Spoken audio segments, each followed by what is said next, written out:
Selamat sore, kawan setara. Berjumpa lagi dengan kami di sini. Mungkin di video sebelumnya kita sudah sempat bertemu, tapi kali ini dengan formasi yang berbeda. Di sini kebetulan saya ditemani dengan Mbak Kidung, rekan peneliti di Setara juga, tapi kami dengan fokus isu yang berbeda-beda, di mana Mbak Kidung ini adalah fokus isunya terkait dengan hal-hal yang berkaitan dengan kebebasan beragama berkeyakinan, seperti itu. Dan perlu diinfokan juga bahwasanya pengambilan video ini telah memenuhi protokol kesehatan. Mungkin langsung saja untuk mempersingkat waktu. Halo Mbak Kidung, selamat sore Mbak. Sore Sisi. Ya, gimana kabarnya? Baik, sehat-sehat. Sisi gimana? Alhamdulillah baik juga. Jadi mungkin tadi sempat kita bahas di awal sedikit bahwasanya Mbak Kidung ini adalah peneliti tentang isu kebebasan beragama berkeyakinan. Nah Mbak, sebenarnya kalau misalkan kita berbicara di kala pandemi ini, kalau misalkan dari perspektif atau sudut pandang Mbak Kidung nih, ada nggak sih Mbak sebenarnya dampak dari pandemi terhadap aspek-aspek kebebasan beragama berkeyakinan sebenarnya? Iya, jadi mungkin namanya pandemi COVID-19 ya. Keberadaannya itu tentu nggak hanya berdampak pada kesehatan, tapi hampir ke seluruh sektor kehidupan kita, gitu. Terutama, termasuk juga sektor-sektor yang mungkin dampaknya tidak langsung seperti ekonomi ya, seperti sektor-sektor HAM, di mana kalau kita bicara tentang HAM, di dalamnya ada kebebasan beragama dan berkeyakinan juga, dan ada dampak positifnya ada, dan dampak negatifnya juga lebih banyak lagi sih sebenarnya daripada dampak positifnya, gitu sih. Oke, berarti sebenarnya emang pandemi ini sebenarnya berdampak ke semua aspek ya Mbak. Betul. Ya, nggak cuman mungkin memang kalau misalkan kita lihat di berita atau apa yang memang terjadi, mungkin soundingnya lebih banyak ke aspek-aspek mungkin kesehatan, pendidikan, tapi di luar itu sebenarnya ada loh yang juga kedampak, kayak misalkan adalah isu-isu tentang HAM khususnya terkait dengan kebebasan beragama berkeyakinan. Iya. Gitu. Oke. Tapi Mbak, berarti Mbak Kidung kira-kira bisa jelasin nggak sebenarnya situasi kebebasan beragama berkeyakinan di kala pandemi saat ini tuh seperti apa sih Mbak gitu? Kalau tadi mungkin Mbak Kidung sempat nyinggung ada positifnya dan negatifnya, mungkin Mbak Kidung bisa jelasin itu? Iya, gini, sebelum kita masuk ke dampak COVID-19 terhadap KBB, kita harus jangan diperdaya sama karena ada COVID-19 lalu ini berdampak pada hak asasi kita sebagai manusia. Karena tanpa adanya COVID-19 pun menurut riset yang Setara lakukan di tahun 2020 kemarin itu angka intoleransi dan diskriminasinya tinggi. Itu satu, berarti tanpa pandemi pun sebenarnya angkanya terus tidak signifikan ya turunnya atau naiknya gitu. Jadi ya masih sama seperti tahun-tahun sebelumnya. Itu satu. Dan kemudian ini juga diperparah lagi dengan adanya pandemi COVID-19 gitu. Karena betul tadi kata Sisi, pemerintah Indonesia ini kalau aku lihat juga belum terlalu gencar mempromosikan HAM, perjuangan HAM di kala pandemi ya gitu. Padahal kalau kita lihat dari PBB gitu ya, baik dari sekjennya ataupun dari komisi HAM-nya, itu dari awal pandemi ya, dari awal sekali pandemi bulan Maret April gitu, mereka itu sudah mengimbau negara-negara PBB untuk ayo ini dampaknya akan ke HAM nih pandemi gitu. Jadi kita kami PBB mewanti-wanti negara-negara untuk jangan mengabaikan HAM walaupun keadaan lagi darurat begini gitu. Karena hal-hal yang saat ini dampak negatifnya terjadi ya, terutama di negatifnya itu sebenarnya sudah diperkirakan sama Dewan HAM dari awal pandemi gitu. Okay. Jadi gitu. Iya paham. Tapi mungkin kalau dari tadi kan mungkin kita berbicara KBB, tapi sebenarnya mungkin kawan-kawan Setara di sini mungkin perlu untuk lebih tahu Mbak, sebenarnya skop yang dimaksud dengan kebebasan beragama berkeyakinan itu apa aja sih Mbak kira-kira sebenarnya? Meliputi apa aja kira-kira? Ya, mungkin ini ada kaitannya nanti sama dampak pandemi ya, dimana kok kita punya hak dalam beragama tapi kok dibatasi sih, sebenarnya boleh apa enggak sih gitu. Jadi kalau kita mengacu ke teori ya dan prinsip-prinsip hak asasi manusia, jadi kita tahu bahwa hak itu Ada dua, satu derogative rights dan satu non-derogative rights. Apa itu Mbak? Nah, jadi kalau derogative rights itu adalah hak asasi yang dalam keadaan apapun itu harus dipenuhi gitu. Dalam keadaan apapun, nggak bisa diganggu-gugat. Misalnya, salah satu dari hak-hak ini adalah hak kita dalam mempercayai apa yang kita anggap sebagai agama maupun kepercayaan gitu. Jadi misalnya di masa pandemi ini terus sisi berkeyakinan bahwa oke, aku berpegang teguh pada ajaran agama ini, itu tidak bisa dipungkiri oleh negara ataupun dengan siapapun. Nah, tapi kita juga punya namanya derogative rights. Jadi rights ya, hak yang bisa dipungkiri dalam suatu keadaan tertentu gitu. Nah, yang termasuk derogative rights ini salah satunya adalah ada hak-hak yang mungkin berkaitan sama hak beragama kita tadi gitu. Lebih ke manifestasinya sih, seperti misalnya hak kita untuk beribadah dalam individu maupun umum, hak kita untuk menggunakan simbol agama, hak kita untuk menyampaikan ajaran agama, hak orang tua untuk mendidik anak sesuai agama tertentu gitu. Nah, manifestasi dari KBB dalam aktivitas-aktivitas tadi itu bisa dibatasi. Tapi dibatasinya dengan mengacu pada ada namanya prinsip-prinsip Sirakusa. Nah, itu sebentar, nanti mungkin kita bahas dulu. Keep dulu. Nah, Mbak Kidung kan tadi berarti kalau boleh menyimpulkan tadi berarti sebenarnya ada dua konsep ya Mbak ya, derogative rights sama non-derogative rights. Yang mana kalau derogative rights itu adalah hak yang dapat dibatasi. Salah satunya mungkin manifestasi dari KBB ya Mbak ya. Terus untuk yang non-derogative itu adalah ketika hak itu dalam keadaan apapun nggak bisa dibatasi. Kayak misalkan kalau boleh ngasih contoh itu hak hidup nggak sih Mbak? Apakah itu juga hak hidup gitu ya. Oke. Nice. Nah, mungkin tadi kalau Mbak Kidung udah sempat nyinggung nih, hak itu kan ada yang dibatasi. Nah, kita kulik lebih lanjut Mbak. Jadi sebenarnya dalam hal apa sih Mbak suatu hak itu bisa dibatasi? Apakah kemudian ada teori yang memang menyatakan seperti itu atau secara hukum atau gimana? Iya, jadi memang apa ya, dalam hal pembatasan HAM ini kan sebenarnya hak itu nggak boleh dibatasin gitu, nggak ada yang boleh dibatasin. Tapi tentu dalam berkehidupan kita punya sektor-sektor lain yang kadang apa ya saling berkelindan gitu. Nah, jadi di sini ada namanya prinsip Sirakusa yang tadi aku bilang ya, atau ada juga margin of appreciation gitu, yang mana di sini mengatur secara tegas dalam hal apa aja HAM ini boleh dibatasi gitu. Dan pembatasannya ini tujuannya itu bukan untuk justru mengekang individu, tapi justru individu ini dilindungi supaya apa ya, atas penghormatan yang lebih baik terhadap hak dia. Misalnya gini, dalam hal kedaruratan masyarakat atau ada wabah penyakit seperti sekarang gitu, misalnya hak kita untuk beribadah nih ya, misalnya kita jadi nggak bisa beribadah ke gereja gitu atau ke pura secara langsung gitu.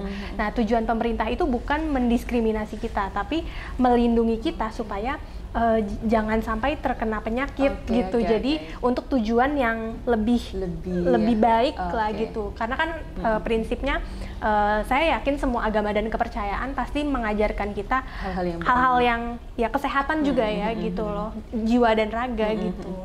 Oke. Emang jadi ada hak itu dapat dibatasi ketika memang untuk istilahnya mungkin untuk kemanfaatan yang lebih besar gitu ya Mbak ya. Iya, untuk kebaikan HAM-nya juga gitu. Iya, paham. Oke. Itu mungkin tadi Mbak Kidung udah sempat nyinggung satu contoh kan ya Mbak ya, terkait dengan pembatasan katakanlah dalam hal beribadah. Ada nggak sih Mbak contoh-contoh, dan sebelum ke situ aku tanya deh, menurut Mbak Kidung apakah kemudian dalam pandemi saat ini pemerintah melakukan pembatasan terhadap HAM itu Mbak, dan kalau misalkan memang iya, apakah menurut Mbak Kidung itu sudah sesuai dengan yang bagaimana seharusnya? Iya, jadi untuk saat ini program-program pemerintah ya yang dalam artian terlegitimasi secara legal gitu ya dalam kebijakan, sejauh saya memantaunya sih sudah comply ya dengan memang satu landasan hukum nasional ya, undang-undang yang UUD konstitusi kita 45, lalu juga undang-undang HAM gitu. dan juga hukum-hukum internasional gitu, di mana baik nasional maupun internasional ini tadi seperti yang saya bilang gitu, mengatur tentang dalam syarat apa aja sih diperbolehkan, misalnya kedaruratan negara, terus kesehatan masyarakat, terus harus dilakukannya dalam batas waktu tertentu, harus punya fokus yang jelas, nggak gitu. boleh selamanya. Nggak boleh gitu selamanya kan. Ingat nggak kalau setiap PSBB kan ada jangka waktunya kan, gitu. Lalu harus legal, harus ada dalam bentuk undang-undang atau peraturan yang lebih rendah, gitu. Jadi saya sudah menguji compliance itu dan match gitu. Cuman memang harus diakui ini juga nanti ya bakal salah satu dampak negatif dari KBB di masa pandemi ini adalah banyak aktor-aktor yang kemudian menggunakan COVID-19 ini untuk diterjemahkannya secara berbeda gitu, peraturan atau imbauan dari pemerintahnya gitu. Dan itu nggak bisa itu dikit dulu. Nanti kita klik lebih lanjut. Oke. Berarti sebenarnya saat ini mungkin pemerintah sudah melakukan pembatasan itu ya Mbak ya, tapi memang sifatnya memang hanya sementara, dan memang pembatasan itu mungkin bisa dikoreksi sama Mbak Kidung kalau misalkan salah. Jadi pembatasan terhadap HAM itu memang hanya bisa dilakukan melalui undang-undang ya Mbak ya, dan ketika pemerintah melakukan pembatasan tanpa ada instrumen hukum katakanlah, itu berarti kita nggak bisa menyatakan kalau pembatasan pemerintah itu sebenarnya sah ya Mbak ya, seperti itu ya. Jadi nggak bisa sewenang-wenang kan pemerintah membatasi. Menurut PBB begitu ya, menurut PBB harus legal gitu. Dan ya kalau kita perhatikan kan semua program ataupun kebijakan pemerintah at least dalam bentuk surat imbauan tuh ada gitu, nggak harus setinggi undang-undang gitu. Oke, siap. Ya. Nah, menarik sih. Kalau misalkan emang sebenarnya isu-isu KBB ini sangat sensitif ya Mbak ya sebenarnya. Belum ada pandemi aja sebenarnya sudah cukup menjadi salah satu faktor pemicu konflik horizontal yang ada di masyarakat kan. Apalagi mungkin kalau misalkan sekarang pandemi, tapi ya itu tadi ada plusnya ada minusnya. Nah kalau misalkan tadi mungkin sempat disinggung Mbak Kidung terkait dampak negatifnya Mbak. Dampak positif deh, mungkin kita kulik lebih dulu ya. Kira-kira ada nggak sih Mbak yang hal-hal yang menurut Mbak Kidung itu justru dengan adanya pandemi ini aspek-aspek terkait dengan KBB ini menjadi lebih bagus? Katakanlah kalau dulu mungkin masyarakat dalam melakukan dalam memanifestasikan KBB-nya ada restriksi, ada pembatasan, tapi kalau sekarang mungkin lebih lancar atau gimana? Ada nggak sih Mbak? Ya, dampak positif ada, pasti ada gitu. Apa aja segala sesuatu kan pasti ada positif negatifnya ya. Kalau aku melihatnya gitu.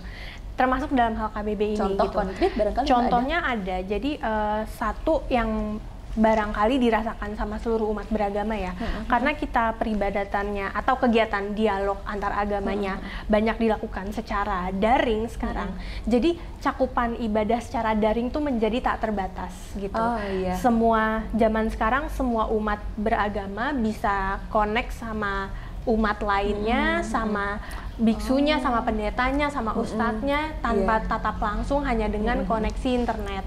Mungkin contoh studi kasusnya ya yang saya pelajari adalah satu dari umat Buddha. Mungkin kalau di Indonesia rumah ibadah untuk Buddha kan tidak sebanyak misal masjid atau gereja gitu ya.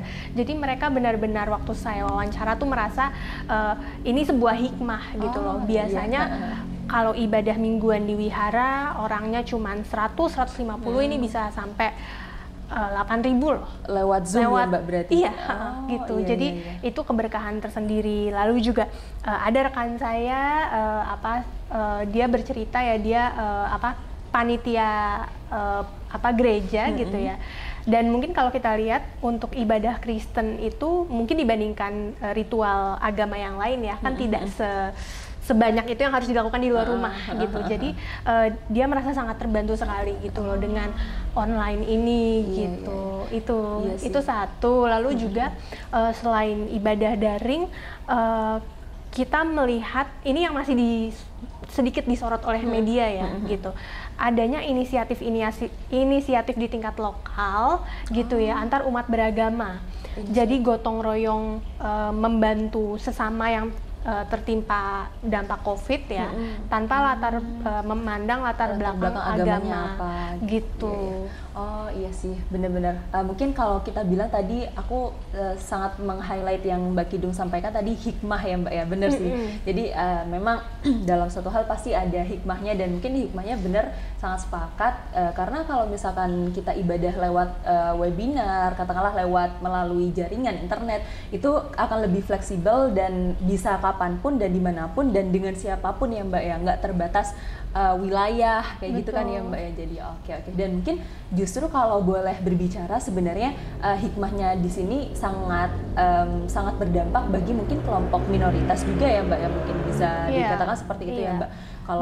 Karena kalau misalkan katakanlah ibadah secara langsung untuk kelompok minoritas kan ya kita tahu ya Mbak ya, ada banyak fakta yang mungkin menyatakan kelompok minoritas ini kurang bebas dalam istilahnya beribadah, memanifestasikan ajaran-ajarannya. Tapi kalau secara daring ini jadi lebih mudah, mungkin kurang lebih seperti itu. Iya, mungkin ini bisa kita hubungkan sama kasus-kasus konflik rumah ibadah yang belum selesai ya, gitu. Jadi ya sekarang jatuhnya agama yang mayoritas pun, yang sudah diakui di Indonesia pun, jadi beribadahnya seperti mereka gitu loh. Mereka nggak bisa mengakses tempat ibadah seperti dalam keadaan normal. Iya.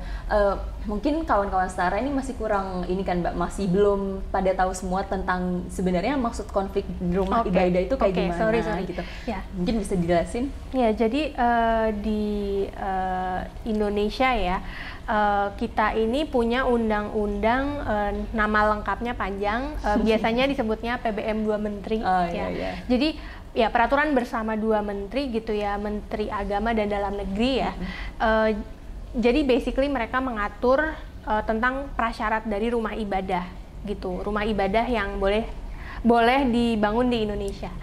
Dan pada implementasinya, ketika undang-undang ini diturunkan menjadi peraturan daerah begitu ya, kemudian ada semakin direstriksi gitu sama peraturan daerah, dalam artian prasyaratnya menjadi tambah dipersulit lah dan sebagainya. Jadi realita yang ada di masyarakat terkadang untuk agama atau kepercayaan tertentu gitu ya, mereka ingin punya rumah ibadah di daerahnya ya, di sekitarnya, tapi mereka tidak bisa memenuhi prasyarat yang ada gitu, atau mungkin sudah memenuhi tapi warga tetap menolak, atau proses birokrasinya yang lama, IME nggak terbit-terbit gitu. Jadi ya itulah kendala yang ada di Indonesia sekarang gitu.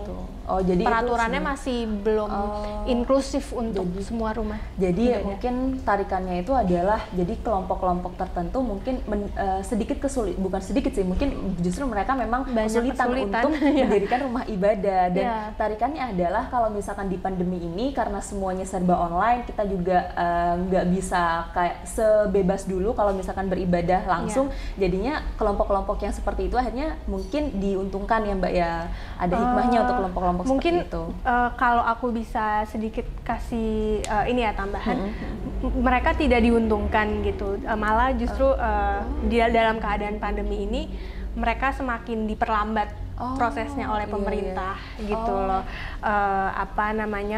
Justru malah ini harusnya pandemi tidak boleh menjadi faktor untuk mereka semakin diulur gitu loh untuk itu, karena selama pandemi ini kan tantangannya bukan cuma secara psikis ya, orang beribadah di tempat yang tidak aman, tapi juga secara fisik rentan terhadap penyakit gitu. Kalau mereka beribadahnya sembarangan di terpal dan sebagainya gitu sih. Tapi mungkin maksudnya itu Mbak, ada nggak kelompok-kelompok yang mereka istilahnya kelompok minoritas, kemudian akhirnya mengalihkan karena mereka mendapatkan kesulitan pendirian rumah ibadah, akhirnya mereka melakukan kegiatan-kegiatannya itu secara daring. Ya ada kan? Ada. Jadi sebenarnya mungkin hikmahnya kurang lebih salah satunya di situ ya Mbak ya. Oke. Selain itu lagi Mbak, kira-kira ada nggak yang mungkin bisa Mbak Kidung kasih highlight gitu sebenarnya hikmah pandemi yang paling besar juga terhadap KBB ini selain hal-hal yang tadi? Mungkin ini lebih kepada pandemi memberikan kita ruang ya, kita sebagai umat agama dan kepercayaan memberikan ruang untuk berpikir kembali esensi dari agama gitu. Karena ini saya waktu itu wawancara beberapa umat ya dari berbagai agama. Mereka merasa bahwa gini, semua agama yang diakui di Indonesia itu punya kewajiban untuk berkumpul, kewajiban seremonial untuk apa ya, ya parade upacara berbesar-besaran gitu ya, festif gitu ya. Dan melalui pandemi ini kita menjadi diajarkan bagaimana untuk beribadah seharusnya lebih khusyuk ya gitu, lebih privat. Dan apa sih esensi dari ibadah itu gitu loh? Apakah dalam keterbatasan begini kita tidak bisa menyembah Tuhan dengan lebih baik? Enggak juga gitu. Benar. Jadi lebih ke bagaimana kita mendefinisikan ulang apa itu agama dan ajaran-ajarannya. Mungkin kalau bisa di-highlight, jadi sebenarnya dengan adanya pandemi ini semakin mendekatkan kita kepada agama kita masing-masing ya Mbak ya. Jadi dan juga menyadarkan kalau misalkan dengan atau tanpa pandemi itu seharusnya memang kita tetap istilahnya mengingat siapa yang menciptakan dan berbagai. Seperti tadi aku bilang, yang jelas kan semua agama pasti mengajarkan kebaikan gitu. Jadi tidak mungkin pandemi itu apa ya dibatasi, dilarang untuk supaya kita tidak beragama gitu. Justru agama mengajarkan kita kesehatan jiwa maupun raga gitu loh. Pasti ada nilai-nilai yang bisa kita petik juga kan. Betul. Itu mungkin kalau misalkan dampak positifnya nih Mbak. Nah kalau misalkan kita coba puter ke negatifnya nih Mbak, pasti kan juga di balik positif ada negatif. Nah menurut Mbak Kidung nih, gimana sih Mbak sebenarnya dampak apa sih sebenarnya aspek yang kemudian sangat terdampak dengan adanya pandemi ini, sehingga kemudian hak-hak beragama berkeyakinan masyarakat ini menjadi terderogasi? Ini aku go point by point aja ya. Pertama adalah gini, mungkin yang bahaya dari COVID-19 itu nggak hanya virusnya, tapi dampaknya justru bisa memecah belah kita semua gitu. Jadi yang saya pantau ya selama pandemi ini adalah pandemi ini membuat masyarakat itu menjadi apa ya, terpolarisasi gitu. Bagaimana masing-masing kelompok punya cara pandangnya sendiri terhadap COVID-19 gitu. Ya saya pernah mewawancara berbagai umat ya gitu. Ada memang orang-orang yang mereka acuh sama pemerintah gitu. Mereka merasa bahwa COVID-19 itu tidak ada, atau COVID itu buatan Tuhan. Jadi tidak ada yang bisa menghalangi kita dalam beribadah seperti itu. Ada kelompok-kelompok yang merasa seperti itu gitu. Apalagi mungkin kelompok-kelompok yang sudah apa ya merasa paling benar lah gitu ya. Mungkin yang merasa ilmu agamanya sudah paling gitu ya Mbak. Ya mungkin bisa dibilang seperti itu ya, yang sudah merasa paling benar lah gitu. Ya kelompok-kelompok ini yang biasanya mereka itu apa ya, kalau dibubarkan sama aparat gitu, mereka tuh menyerang gitu, atau bahkan kucing-kucingan gitu. Jadi ya ada juga kelompok yang mereka apa ya, sudah bisa berpikir logis bahwa COVID-19 ini membahayakan mereka gitu loh. Jadi ya mereka tetap beribadah tapi tetap mematuhi protokol yang ada dari pemerintah gitu. Tapi sebagian besar masyarakat Indonesia sih, dari yang saya teliti ya, memang sebagian besar dari mereka itu dari kita ini cukup bisa menerima apa yang sudah ditetapkan oleh pemerintah. Bahkan ada sebuah survei yang mengatakan bahwa sebagian masyarakat Indonesia puas terhadap kinerja aparat di lapangan ya gitu, dalam menjaga keamanan selama COVID-19. Itu satu soal polarisasi ya gitu. Kadang juga sebenarnya ini berkaitan dengan politik ya. Terkadang masyarakat itu saling bertentangan satu sama lain bukan karena cara pandang yang berbeda terhadap COVID-nya, tapi karena ada kelompok-kelompok yang tidak sejalan pandangan politiknya dengan rezim yang berkuasa. Gitu. Makanya mungkin ini faktor kenapa saat pandemi ini juga hoax kan marak sekali ya. Sampai PBB juga mengimbau, ada imbauannya terkait penghentian hoax gitu ya, berita bohong gitu. Karena ya ini gitu loh, zaman sekarang cara menentang rezim kan sangat mudah gitu loh, lewat buzzer lah atau lewat ya media daring gitu. Itu satu, soal polarisasi. Kedua adalah soal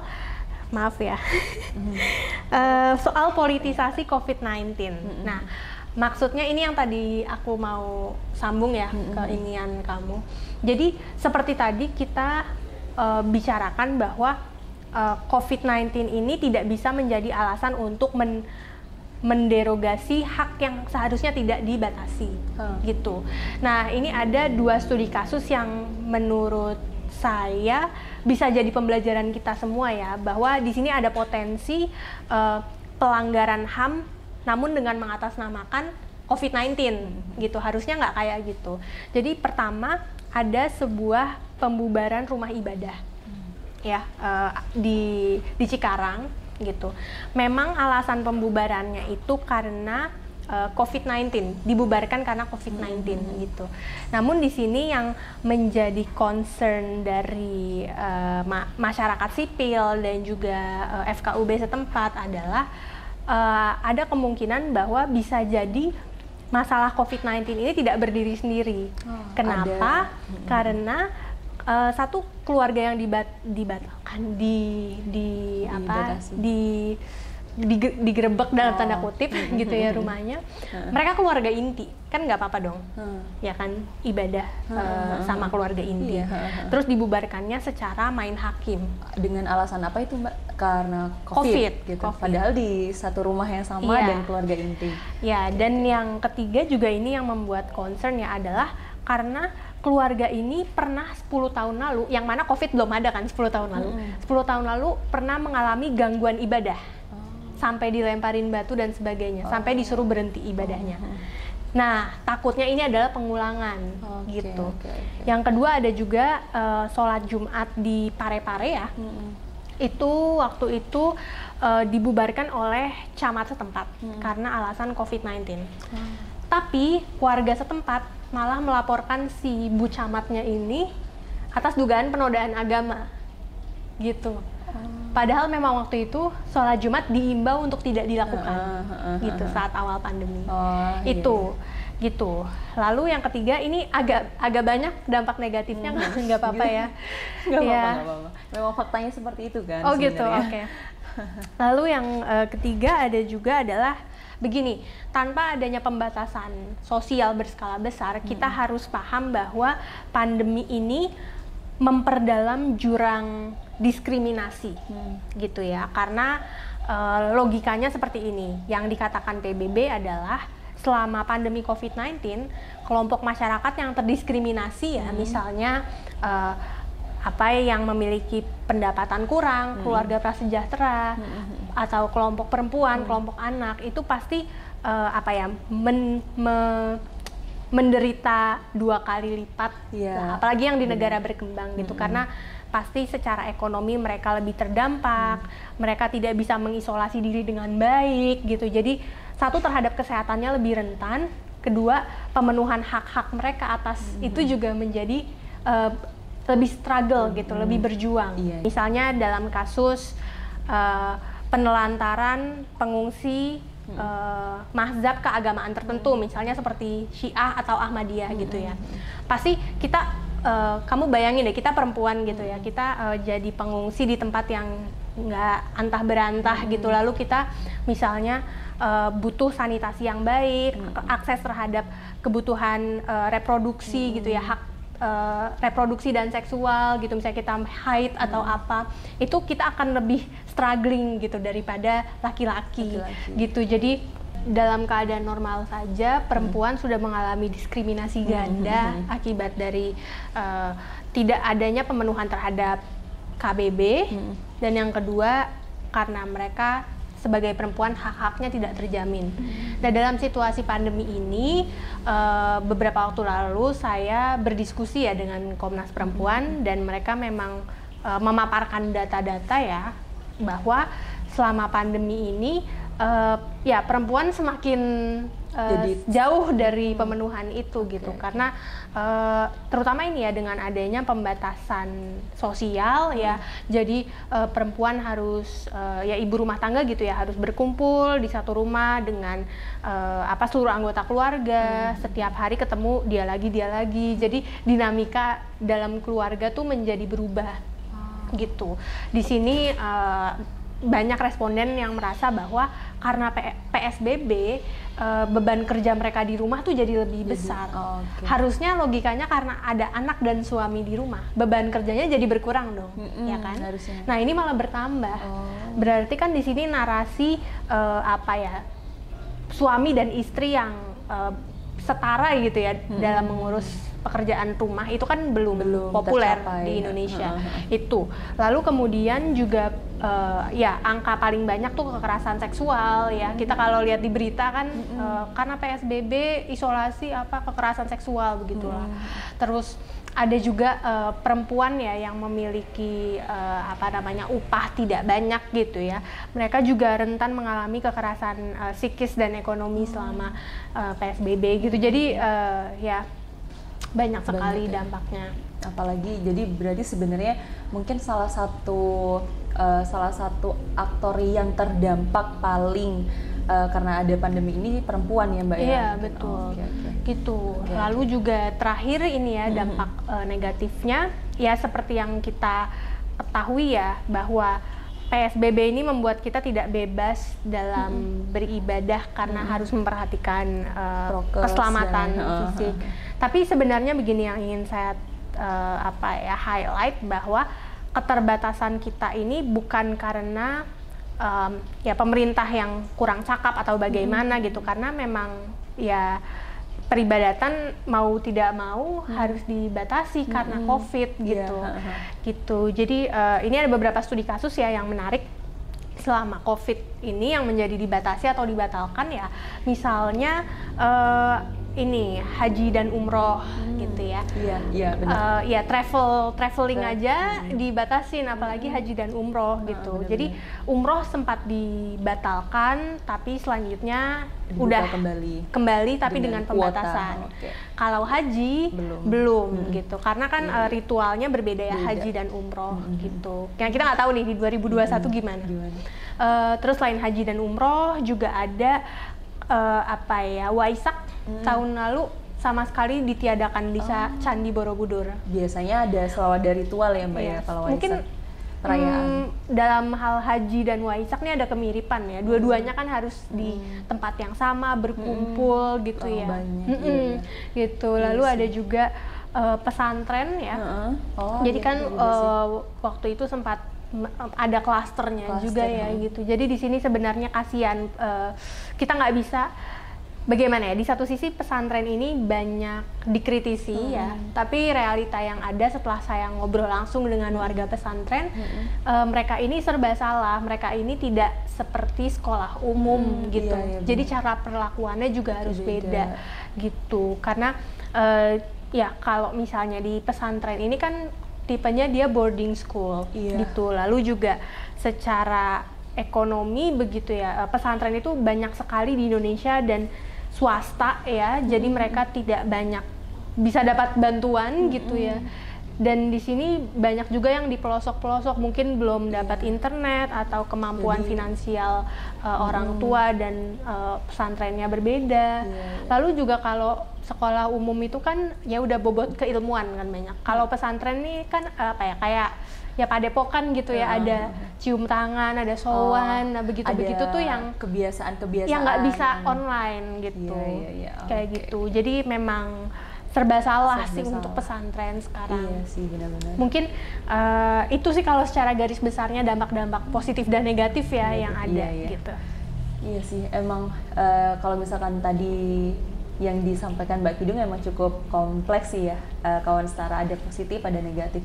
Tapi mungkin sebagai penutup nih Mbak, kalau misalkan dari angka 1 sampai 10 dari Mbak Kidung sendiri setelah apa yang Mbak Kidung riset terkait dengan isu-isu ini, berapa sih Mbak kira-kira menurut Mbak Kidung sejauh mana dari angka 1 sampai 10 pemerintah sudah cukup mampu untuk tetap menjamin hak-hak kebebasan beragama berkeyakinan masyarakat selama di pandemi ini? Oke.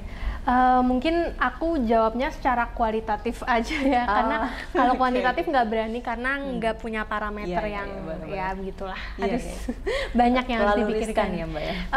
Intinya begini sih, kalau dikatakan apakah sudah baik atau belum, mungkin bisa dibilang di beberapa sektor sangat belum ya, gitu, sektor HAM, karena kalau kita lihat ya, 1 tahun pandemi ini pemerintah itu masih fokusnya ke sektor-sektor strategis gitu ya, seperti misalnya yaitu investasi, lapangan kerja, bisnis, perdagangan, pangan gitu. Jadi belum ke sektor-sektor yang mungkin nggak bisa dikuantifikasi dengan uang gitu ya, ibaratnya seperti HAM ini gitu. Jadi masih kurang sekali, dan kurang itu dalam artian mungkin secara finansial pemerintah masih kurang dalam memberikan bantuan untuk apa ya, misalnya sarana prasarana atau BOS buat pesantren atau gitu, yang bisa membuat rumah-rumah ibadah atau pesantren ini menyelenggarakan kegiatan ibadah dengan aman sesuai protokol kesehatan. Lalu juga dari segi yang tidak ternilai gitu ya, pemerintah masih kurang sekali melibatkan tokoh agama dalam merangkul masyarakat. Karena kan kalau kita lihat polarisasi di masyarakat ini, pasti kelompok-kelompok itu tunduk sama ketua kelompoknya gitu ya. Jadi tugas dari ketua-ketua agama ini gitu ya, mereka tuh harus justru menyebarkan optimisme, harus bersinkronisasi dengan Kemenak gitu dalam hal ini. Mungkin itu sih sisi. Iya sih emang. Sebenarnya mungkin kalau misalkan kita menjawabnya dari rentang sekian sampai sekian mungkin terlalu riskan juga, karena juga pemerintah sebenarnya kita nggak bisa menafikan pemerintah sudah berusaha sebaik mungkin ya Mbak ya, tapi mungkin ya memang ada beberapa faktor yang bisa dibilang belum cukup maksimal dalam upaya pemenuhannya. Oke, mungkin yang terakhir banget itu apa sih Mbak kira-kira rekomendasi dari Mbak Kidung selaku peneliti dari Setara ini kepada pemerintah barangkali sebagai upaya perbaikan pemerintah ke depannya dalam pemenuhan HAM ini? Ya, mungkin kalau rekomendasi yang terkait COVID tadi udah terjawab gitu. Mungkin yang di luar COVID adalah satu, pemerintah agar menyelesaikan beban-beban yang dipikulnya ya, kasus-kasus HAM yang sampai sekarang belum terselesaikan gitu. Misalnya penundaan pendirian rumah ibadah, penelantaran pengungsi jamaah, penghayat kepercayaan tertentu, lalu tahanan nurani ya, bahaya juga sekarang COVID tuh klaster penjara begitu ya. Jadi ya semuanya justru harus dipercepat bukan malah diperlambat itu. Lalu kedua juga dalam segi kebijakan ya, pemerintah harus mencabut semua atau merevisi semua peraturan yang tidak berpihak kepada korban pelanggaran HAM, yang tidak berpihak pada minoritas, kelompok yang paling rentan begitu. Lalu juga lupa satu lagi. Ya, harus ada ini juga sih, selain di tingkat regulasi ya, harus ada upaya untuk melembagakan nilai-nilai moderasi beragama gitu, misalnya lewat sistem pendidikan, lewat program-program di masyarakat gitu. Jadi dari atas dan dari bawah juga harus ada perbaikan gitu. Harus komprehensif ya Mbak. Ya. Ya, sangat menarik sebenarnya Mbak Kidung, tapi memang karena keterbatasan waktu juga sebenarnya banyak hal banget yang masih bisa kita kulik lagi kawan-kawan Setara. Tapi mungkin itu tadi karena memang ada keterbatasan waktu, jadi semoga apa yang kita diskusikan ini bisa membawa atau membuka ruang perspektif dari teman-teman terkait bagaimana sih sebenarnya kondisi KBB di kala pandemi ini, dan juga semoga apa yang tadi Mbak Kidung sampaikan di akhir nih yang rekomendasi, semoga itu bisa menjadi sebuah apa ya istilahnya, sebuah teguran, bukan teguran sih, sebuah peringatan untuk pemerintah. Semoga barangkali ada salah satu elemen pemerintah yang menonton video ini kan ya, semoga itu bisa menjadi teguran bagi pemerintah kalau misalkan sebenarnya kita itu masih punya banyak PR loh, pemerintah masih punya banyak PR dalam memenuhi hak-hak masyarakat gitu. Ya, mungkin itu aja Mbak Kidung. Sebelumnya terima kasih banyak untuk waktunya. Iya, makasih banyak juga, dan makasih banyak juga untuk kawan-kawan Setara yang sudah menyempatkan waktunya untuk menonton video ini. Dan maaf juga kalau misalkan tadi dalam diskusi kami ada beberapa kesalahan, dan sangat welcome juga kalau teman-teman dari teman-teman yang menonton video ini untuk memberikan entah itu saran, tanggapan, sanggahan atau apapun itu di dalam kolom komentar. Itu aja, terima kasih banyak. Jangan lupa untuk di like, komen, dan subscribe kalau misalkan kawan-kawan Setara suka dengan video ini. Terima kasih dan salam sehat. Salam sehat.